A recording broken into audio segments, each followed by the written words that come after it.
In order for time compression to work, you will need to access what is called the YouTube HTML5 player.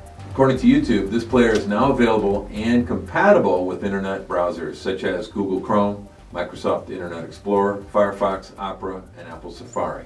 Recently, the HTML5 player replaced the Adobe Flash player as the official YouTube default player, so users should have very little trouble getting it to work. The option for time compression can be found under the gear icon, which is located at the bottom right of most YouTube videos.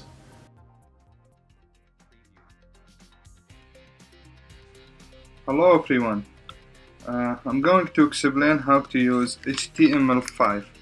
To use it, simply click the gear icon and then select the speed option. If you don't see the speed option when you click on the gear, you are likely not using the most current HTML5 version of your browser.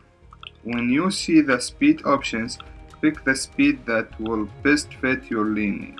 The speed options range from 0.25 1/4 to 2 times the normal speed.